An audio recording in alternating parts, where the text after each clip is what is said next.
Hi friends, welcome to SBM family. ಇವತ್ತು ಹುಣಸೆಹಣ್ಣಿನ ಚಿತ್ರಾನ್ನ ಹೇಗೆ ಮಾಡೋದು ನೋಡೋಣ ಬನ್ನಿ. ಇಲ್ಲಿ ಮೊದಲಿಗೆ ಇಂಗ್ರೀಡಿಯೆಂಟ್ಸ್ ಬಂದು ಈರುಳ್ಳಿ, ಬೆಳ್ಳುಳ್ಳಿ, ಹಸಿಮೆಣಸಿನ್ಕಾಯಿ, ಕರಿಬೇವು. ಈರುಳ್ಳಿ ಒಂದು 5ರಿಂದ 6 ತಗೊಂಡಿದ್ದೀನಿ ಫ್ರೆಂಡ್ಸ್. ನಿಮ್ಗೆ ಎಷ್ಟು ಬೇಕೋ ಅಷ್ಟು ತಗೊಳ್ಳಿ. ಆಮೇಲೆ ಕಡಲೆಬೇಳೆ, ಕೊತ್ತಂಬರಿ, ಸಾಸಿವೆ, ಇದು ತೆಂಗಿನಕಾಯಿ ತುರಿ ಒಂದು ಅರ್ಧ ಕಪ್ಪು, ಕಡಲೆ ಬೀಜ 1 ಕಪ್ ಅಷ್ಟು ತಗೊಂಡಿದ್ದೀನಿ. ನಿಮ್ಗೆ ಎಷ್ಟು ಬೇಕೋ ಅಷ್ಟು ತಗೋಬೋದು ಫ್ರೆಂಡ್ಸ್.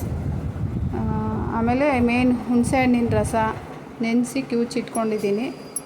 ಆಮೇಲೆ ಉಪ್ಪು ನೋಡಿ, ಇವೆಲ್ಲ ಇಂಗ್ರೀಡಿಯೆಂಟ್ಸ್ ಬೇಕು. ಆಮೇಲೆ ಅರಿಶಿಣದ ಪುಡಿ ಒಂದು ಮರ್ತುಬಿಟ್ಟಿದ್ದೀನಿ ಫ್ರೆಂಡ್ಸ್, ಅರಿಶಿಣದ ಪುಡಿ ಒಂದು ಆ್ಯಡ್ ಮಾಡ್ಕೊಳ್ಳಿ. ಇಲ್ಲಿ ಮೊದಲಿಗೆ ಬಾಣಲಿ ಇಟ್ಬಿಟ್ಟು ಎಣ್ಣೆ ಇದಕ್ಕೆ ಜಾಸ್ತಿ ಬೇಕು ಫ್ರೆಂಡ್ಸ್. ಎಣ್ಣೆನ ಒಂದು 4 ಸ್ಪೂನಷ್ಟು ಎಣ್ಣೆ ಹಾಕ್ಕೊಂಡಿದ್ದೀನಿ ಫ್ರೆಂಡ್ಸ್ ನಾನು. ಇದು ಮೇನ್ ಗೊಜ್ಜಿಗೆ ಎಣ್ಣೆ ಸ್ವಲ್ಪ ಜಾಸ್ತಿನೇ ಹಾಕಿದರೆ ಚೆನ್ನಾಗಿರುತ್ತೆ. ಇದು 1-2 ದಿನಕ್ಕಾಗುವಷ್ಟು ಮಾಡಿದ್ದೀನಿ ಫ್ರೆಂಡ್ಸ್ ನಾನು. ಮೊದಲಿಗೆ ಎಣ್ಣೆ ಕಾಯಕ್ಕಿಟ್ಟು ಎಣ್ಣೆ ಕಾದ್ಮೇಲೆ ನೋಡಿ ಈ ಥರ ಕಡಲೆ ಬೀಜ ಹುರ್ಕೋಬೇಕು. ಎಣ್ಣೆಲಿ ಹಾಕಿ ಒಂಚೂರು ಚೆನ್ನಾಗಿ ಫ್ರೈ ಮಾಡಬೇಕು. ಅಂದರೆ ಜಾಸ್ತಿ ಕಪ್ಪಾಗಂಗೆ ಮಾಡಬೇಡಿ. ಒಂಚೂರು ಗೋಲ್ಡನ್ ಕಲರ್ ಬರೋ ಥರ ಫ್ರೈ ಮಾಡಿಕೊಂಡು ಒಂದು ಬೌಲ್ಗೆ ತೆಗೆದಿಟ್ಕೊಳ್ಳಿ. ಆಮೇಲೆ ಸಾಸಿವೆ ಹಾಕಬೇಕು. ಆಮೇಲೆ ನೋಡಿ ಕರಿಬೇವು, ಕಡಲೆಬೇಳೆ ಹಾಕಬೇಕು. ಇವು ಸ್ವಲ್ಪ ಫ್ರೈ ಮಾಡ್ಕೋಬೇಕು ಫ್ರೆಂಡ್ಸ್. ಆಮೇಲೆ ಈರುಳ್ಳಿ, ಹಸಿಮೆಣಸಿನ್ಕಾಯಿ,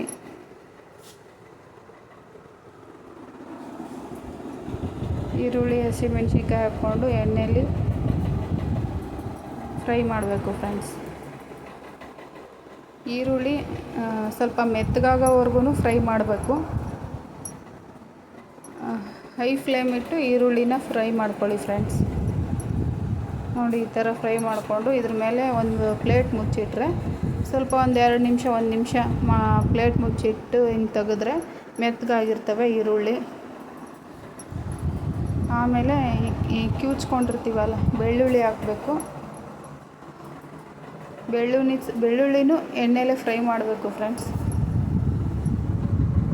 ಒಂದು ಸ್ವಲ್ಪ ಅದನ್ನು ಫ್ರೈ ಮಾಡಿಬಿಟ್ಟು ಆಮೇಲೆ ಹುಣಸೆಹಣ್ಣಿನ ರಸ ಕಿವುಚಿಟ್ಕೊಂಡಿರ್ತೀವಲ್ವ, ಅದನ್ನ ಇನ್ನೊಂಚೂರು ಕಿವುಚ್ಕೊಂಡು ಈ ಥರ ರಸ ಬಿಟ್ಕೋಬೇಕು.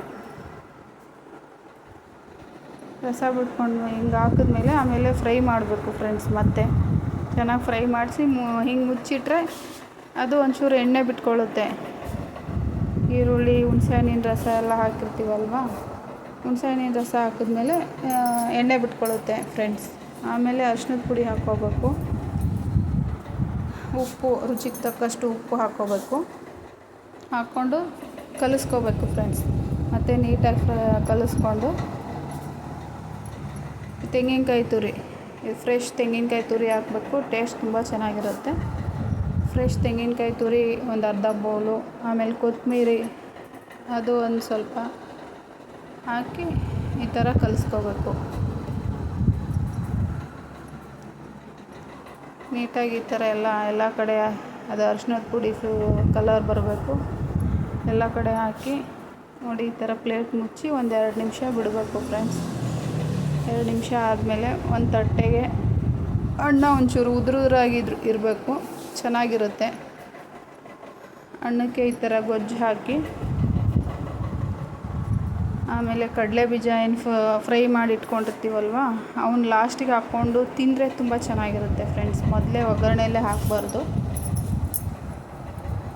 ಹಾಕೋರು ಮೊದಲೇ ಒಗ್ಗರಣೆಗೂ ಹಾಕ್ತಾರೆ, ಆದರೆ ಇವು ರೋಸ್ಟಾಗಿ ಫ್ರೈ ಆಗಿರ್ತವೆ, ಹಂಗೆ ತಿನ್ನೋಕ್ಕೆ ಚೆನ್ನಾಗಿರುತ್ತೆ ಚಿತ್ರಾನ್ನದ ಜೊತೆ. ನೋಡಿ ಫ್ರೆಂಡ್ಸ್, ಹುಣಸೆಹಣ್ಣಿನ ಚಿತ್ರಾನ್ನ ರೆಡಿ ಇದೆ.